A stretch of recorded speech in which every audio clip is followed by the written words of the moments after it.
एक संपन्न व्यक्ति था और उनकी पत्नी ने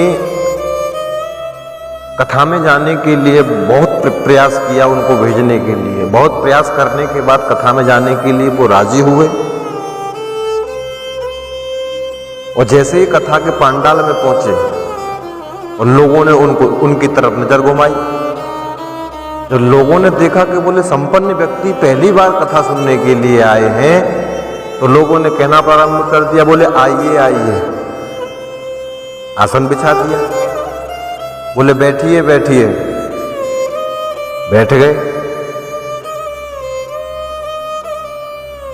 बैठते ही उस संपन्न व्यक्ति को निद्रा ने घेर लिया और बड़े चैन की नींद लेने लगे। कथा हो गई। व्यास जी भी चले गए, सब श्रोता चले गए। उस पांडाल में एक ही व्यक्ति बैठा रहा बस, जिसके आसन पर वो संपन्न व्यक्ति बैठे थे। अब कैसे जगाए? बड़े धीरे से उस व्यक्ति को उसने जगाया और जग के बोले कथा हो गई पूरी? बोले हाँ। बड़े भैया बहुत आनंद आया कथा में। और अपने घर पहुंचे। घर पहुंचते स्त्री ने पूछा, बोले सुनी कथा?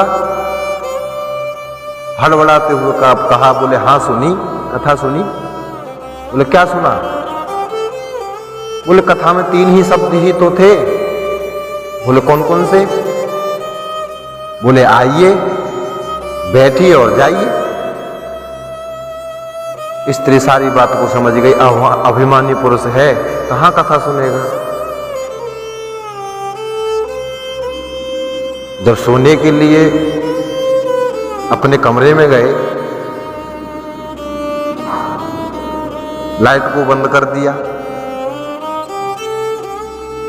अब निद्रा लेकर तो वो आए ही थे, अब नींद कहां से आए? बोले उठ के बैठ गए बिस्तर पे।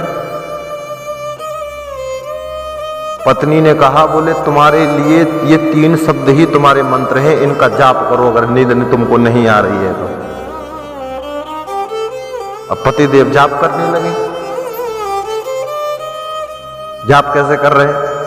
बोले आइए, बैठिए और जाइए, आइए, बैठिए और जाइए। बोले घनघोर अंधेरा घर में था। अंधेरे को देख के चोर ने उस संपन्न व्यक्ति के घर में प्रवेश करना चाहा और जैसे ही पहला कदम उस संपन्न व्यक्ति के घर में रखा तो वो अपने मंत्र का जाप कर रहे थे। वो पैर रखते ही उनका पहला ही मंत्र जाप में था। बोले आइए। बोले चोर ने समझा, बोले इसने मुझको पहचान लिया दिखे। तो वो धीरे धीरे पीछे खिसकने लगा।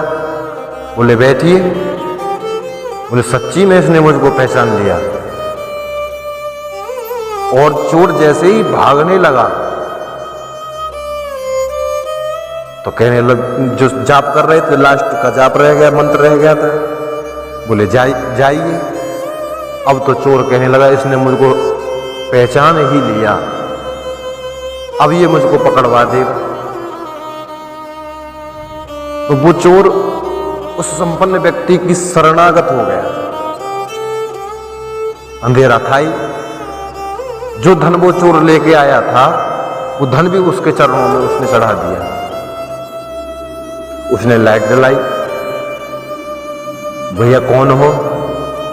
बोले काहे को पूछते हो महाराज, आप तो सब जानते हो। और धन था वो भी चढ़ा दिया। बोले लो। और चोर वहां से भाग गया। अपनी स्त्री को जगाया। बोले वाह देवी, मंत्र इतने, और घबरा गया। बोले मंत्र इतनी जल्दी सिद्ध हो जाते हैं? अपनी स्त्री को जगा के बोला, देवी मंत्र बड़ी जल्दी सिद्ध हो गए। पत्नी सारी घटना को समझ गई और पत्नी ने कहा, बोले कथा में तो आप गए लेकिन झूठे शब्द लेकर आए और उन झूठों शब्दों का चमत्कार देखो। क्या चमत्कार था? बोले उस झूठे शब्दों का चमत्कार ये था कि वो चोर भी उन झूठे शब्दों से उनकी शरणागति में आ गया। अगर कहीं तुम सच्चे शब्द लेकर आते तो तुम्हारा कल्याण ही हो जाता। तो कथा को हम, भागवत की कथा को, उस पोथी को, उस पोथी ना समझें, क्योंकि भागवत कथा के अंदर गोविंद की श्यामलता समाई हुई है। किसमें? बोले भागवत जी के प्रत्येक अक्षर अक्षर में गोविंद की श्यामलता समाई हुई है। तो भागवत कथा कोई पोथी नहीं है, एक भगवान का साक्षात वामंग में अवतार है। तो भागवत को बड़े ध्यान से और श्रद्धा विश्वास के साथ में सुनना चाहिए।